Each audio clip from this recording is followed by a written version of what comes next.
जय हिंद दोस्तों, स्वागत है आपका डिकोडिंग जॉब्स चैनल में। बौद्ध धर्म से संबंधित महत्वपूर्ण प्रश्नों को हम लोग सॉल्व कर रहे हैं और हम लोगों ने पहले भाग में 20 क्वेश्चन को सॉल्व किया था। दूसरे भाग में ये 20 क्वेश्चन को सॉल्व करेंगे। ठीक है, ये चैप्टर जो है काफ़ी महत्वपूर्ण है, इसलिए इसमें थोड़ा ज़्यादा फैक्ट है। देखते हैं क्वेश्चन नंबर 21। निम्नलिखित में से कितने युग्म सुमेलित हैं। देखिए यहाँ पर जो है बुद्ध के जीवन से संबंधित घटनाएं हैं, जीवन की अवस्था, और यहाँ प्रतीक दिया गया है दूसरी तरफ, और बताना है कि इसमें कितना युग्म सुमेलित है। ठीक है, तो जन्म को कमल से सूचित किया जाता है, प्रतीक है, बिल्कुल सही है यह। और इसके अलावा सांड से भी किया जाता है। गृह त्याग हाथी नहीं है बल्कि घोड़ा से किया जाता है। देखिए जब उन्होंने गृह त्याग किया था तो रथ पर सवार होकर वो अपना महल छोड़ के गए थे, और रथ जो है वो घोड़ा से चलता है, तो इसको याद रख सकते हैं, घोड़ा, गृह त्याग।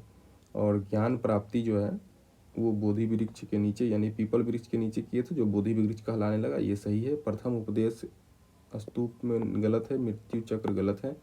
देखिए प्रथम उपदेश जो है उसको प्रतीक चक्र है और मृत्यु का जो है स्तूप है। ठीक है, तो इसमें केवल 1 और 3 यानी कि केवल 2 सही है। नेक्स्ट क्वेश्चन है, इसमें भी बता रहा है कितने युग्म सुमेलित हैं। इधर बौद्ध संगीति दिया गया है, फिर स्थान और उसके शासक। ठीक है, तो प्रथम जो है राजगीर में हुआ था और अजात शत्रु जो है शासक थे, ये बिल्कुल सही है पूरा तरह से। द्वितीय ये गलत है, द्वितीय जो है वो पाटलिपुत्र में नहीं हुआ था बल्कि वैशाली में हुआ था, और शासक जो है कालाशोक था। तृतीय भी गलत है, ये पाटलिपुत्र में हुआ था और अशोक शासक थे। चतुर्थ भी गलत है क्योंकि ये कश्मीर में हुआ था और कनिष्क जो है वो शासक था।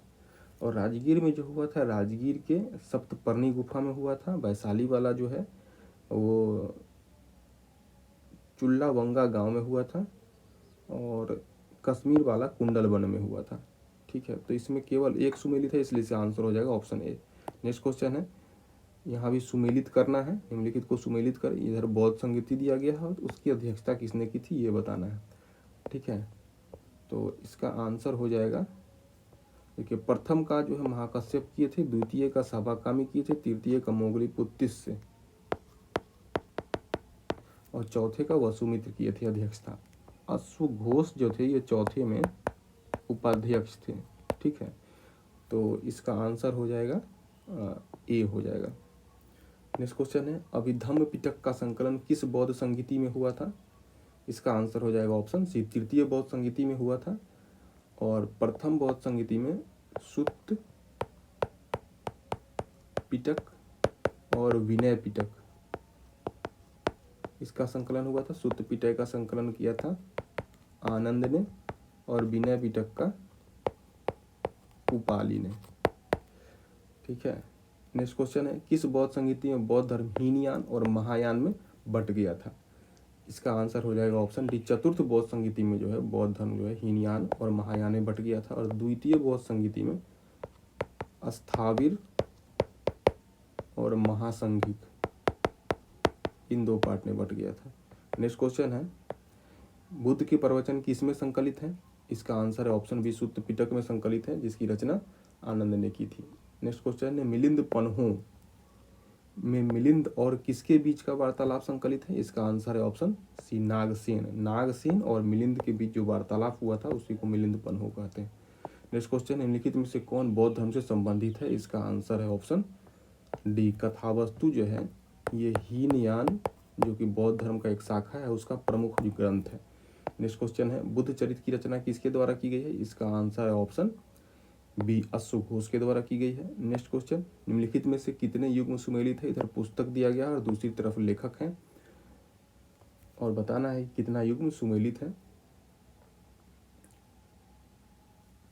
सबसे पहला है सूत्रलंकार, इसके लेखक अश्वघोष से बिल्कुल सही है। महाविभाष शास्त्र वसुमित्र हैं, सही है यह। सुमंगल वासिनी बुद्ध घोष हैं, ये भी सही है। माध्यमिक करिका इसके हैं नागार्जुन लेखक, ये भी सही है, यानी कि सभी इसमें युग्म सुमेलित हैं।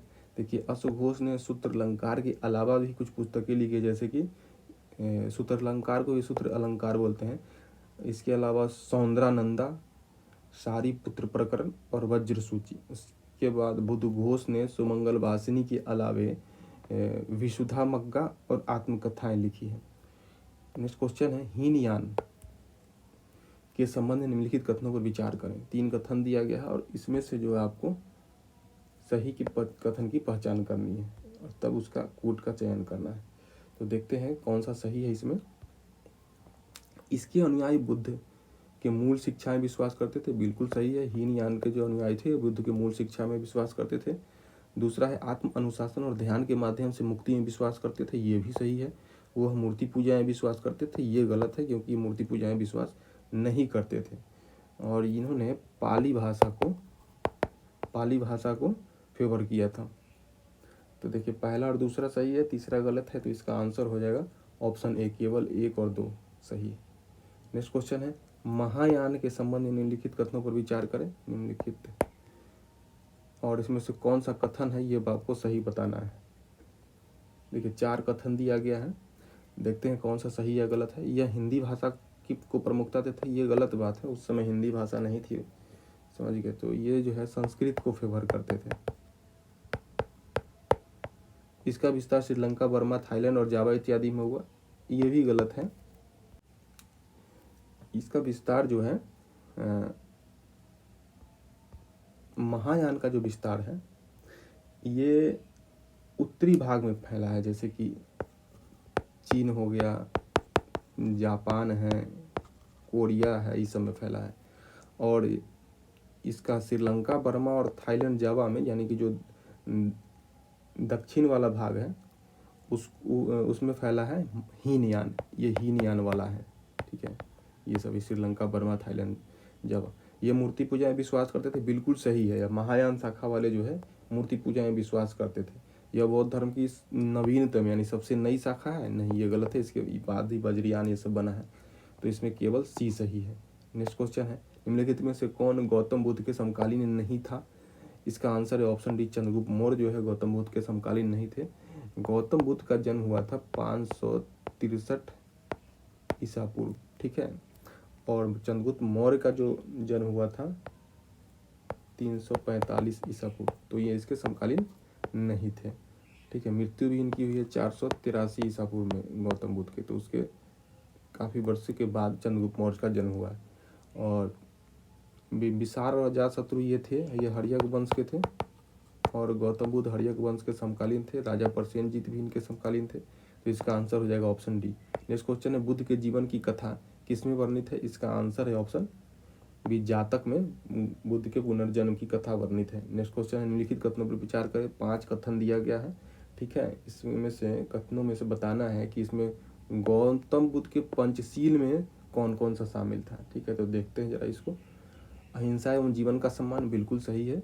चोरी न करना, ठीक है। व्यभिचार न करना, ये भी सही है। झूठ न बोलना, ये भी सही है। और नशा न करना यानी कि मद्यपान से दूर रहना, ये भी सही है। यानी कि पांचों जो है गौतम बुद्ध के पंचशील में शामिल थे, यानी कि ऑप्शन डी हो जाएगा। गौतम बुद्ध ने 10 शीलों का जो है पर बल दिया है, जिसमें 5 गृहस्थों के लिए और जो भिक्षु थे उसके लिए 10 शील अनिवार्य है। नेक्स्ट क्वेश्चन है बौद्ध धर्म में पाति मोक्ष क्या है। इसका आंसर है ऑप्शन सी, अपराधों का प्रकार है। 64 प्रकार के जो है अपराध की बात कही गई है, जिसी को पाति मोक्ष कहा गया है। नेक्स्ट क्वेश्चन है भारत का कांट ऑफ इंडिया किसे कहा जाता है। इसका आंसर है ऑप्शन ए, धर्म कीर्ति को कहा जाता है। नेक्स्ट क्वेश्चन है भविष्य के बुद्ध कौन है। इसका आंसर है ऑप्शन बी, मैत्रेयी है, ये पूर्व के बोधिसत्व भी है। नेक्स्ट क्वेश्चन है अशोक बौद्ध धर्म के किस शाखा को मानते थे। देखिए इसका आंसर हो जाएगा, इससे पहले देख लिया, अशोक जो है अपने पुत्र और पुत्री को महेंद्र और संघमित्रा को प्रचार के लिए कहाँ भेजे थे, श्रीलंका भेजे थे, ठीक है। और श्रीलंका जो है दक्षिण पूर्व वाला भाग है, यानी कि दक्षिणी भाग है, तो इसमें कौन सा सेक्ट फैला था, ये हीनयान फैला था, ठीक है। तो हीनयान वाला है, तो अशोक धर्म को कौन सा शाखा को माने, यानी हीनयान को मानते थे।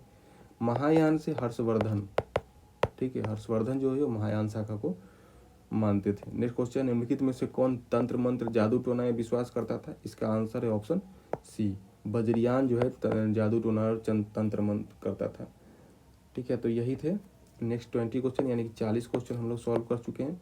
देखिए थोड़ा लंबा चैप्टर है, इसमें ज़्यादा फैक्ट है और पूछे जाते हैं इससे प्रश्न काफ़ी, तो इसमें प्रश्नों की संख्या अधिक है। थर्ड पार्ट में जो है हम लोग कोशिश करेंगे सारा क्वेश्चन हो जाए, नहीं तो फोर्थ पार्ट भी लाएंगे, ठीक है। Thanks for watching.